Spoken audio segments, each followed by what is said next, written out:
Zara Radiant. So today I'm just gonna be doing not really a story time. This is more of I'm just getting right into it with the deep stuff. That's by, telling you my story, what I went through and how I dealt with it. I was actually born in Canada. After I was born here, and I stayed in Dubai permanently. And I stayed there for most of my life. While I was in Dubai, I had a wonderful family, wonderful people around me. I just had a bunch of love, around me. Back after I did come to Dubai, we had hired a housemaid. And that's what you usually do in Dubai. Most of the households do have maids that they bring from their homeland and bring them here to work so that they can support their family back home. And he used to live in the same house. He was like a father figure to me almost. As years passed by, a lot of things starting to get a little bit more creepy. First one was when I would walk in the house and he would actually have porn playing on the television. I would have it on blast, and just watching it. That was my first interaction, my first interaction and my first view of sexual stuff. I wanted to see what it was, what it was about, you're very intrigued by it because it's not like anything you would see on a day-to-day basis, it's the thing that no one really talks about. After I would eat, I would go upstairs and I'd start to I want to shower, everything like that. And it came to a point where I would come out of the bathroom and he'd be standing there staring at me, to the point where I started to lock the door. And in Dubai we had the regular key and the hole in the key, I had locked the door one time and he was actually looking through the keyhole. So what I had started to do was take tissues and start to put them into the keyhole so that he couldn't look. But the other thing he had found actually is that the door was just a little bit high enough off the floor to see under. And I would actually hear him go down on all fours and look underneath to see what I was doing and all of that. Once I figured it out, I would actually take books and stuff like that, stuff them underneath, put the tissue in the hole, and then I felt comfortable to get dressed. And then it was right at the top of the stairs before you go downstairs, and he had put me down and he was just touching me. He was just getting more vulgar with the touching, just completely violated. That being the first few stages, it started to actually progress. And it came to the point where I would sleep in my grandparents' room. I remember actually making eye contact with him while he's going into the bathroom, and he would just look at me, right? And he gave me a little bit of a smile. My heart already dropped. I just didn't want to go to sleep. I tried so hard to keep my eyes open. But as a kid, you have school the next day and you're tired. So I fell asleep. And when I fell asleep, I actually woke up with both my legs up in the air. And I was wearing a dress, so I just had underwear on, and he was just looking directly under my dress. And as soon as I felt that, I moved, and I was like, what that, moved, and I just looked at him, and he actually ran.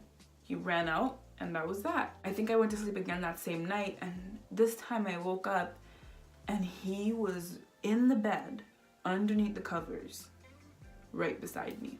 I freaked out. I remember getting up out of my bed, sitting up, and he just jumped off the bed, rolled, and ran out the door. That was that. It was just, I never said anything from then because it was like, who's gonna believe me? Who's gonna believe what I'm saying? He's the housemaid, they trust him, who's gonna believe me? So the one day I actually went to his bedroom because that's where everything was. A bottle full of them right on top. So he was in his bed. I climbed up on top of his bed to go get it. And then when I went to go get it, I slipped and I fell, and he caught me. And he put me right on top of him.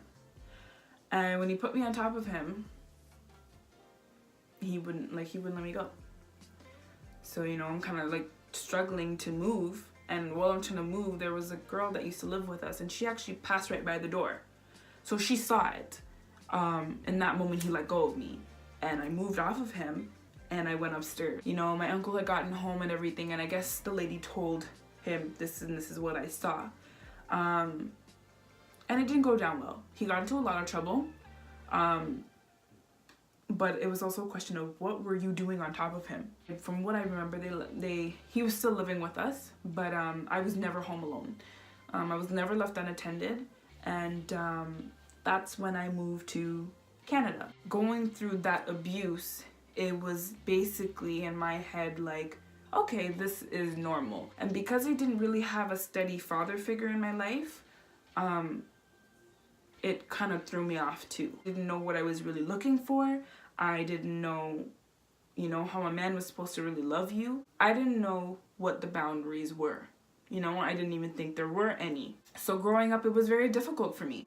I didn't know how to express myself.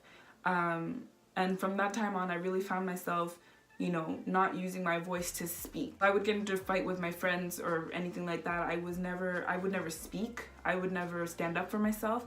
I just felt like I was weak, and feeling like that at a very young age is not the best feeling. You don't want to feel that way. It actually affects a lot more than you guys think it does. It's even as little as if you tell a kid something when they're a little child and you just say it once, it can really plant something, and it can really, really, really affect them growing up. It could be as big as rape or sexual abuse or physical abuse. It could be as little as telling a kid that asking them, how do you not know this? You're stupid.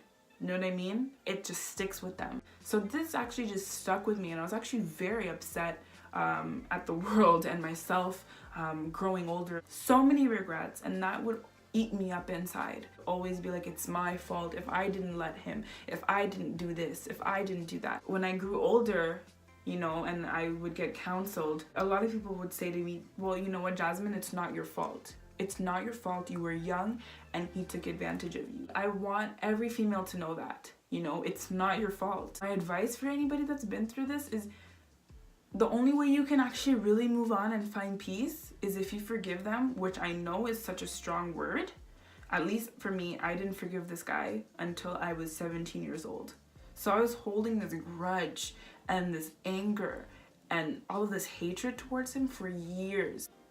I let go. And when I let go, I felt like there was a weight off of my shoulders. I was no longer scared to talk about this experience. Your testimony matters. Basically, forgiving him and moving forward made me turn this unfortunate experience into something that is now a testimony, something that makes me stronger, and something that I can use to help other people and other females especially. You know what I mean? For me, it was like, yes, this is what happened to me, and yes, it messed with me a little bit growing up, but I am the woman I am today. That experience doesn't make me weak anymore. It makes me strong. I encourage all girls out there, you have a story, you share it, because you never know who it will touch. If I can do it, you can do it. If I can overcome it, you can overcome it. Stay radiant, stay lovely, live a little, laugh a lot, and yeah, like, subscribe, comment. If there's anything else you guys want me to talk about, I'm an open book, just comment or go on my Instagram, which is the same as my YouTube name, and direct message me, whatever, anything, I'm all for it. So thanks for watching. Until next time.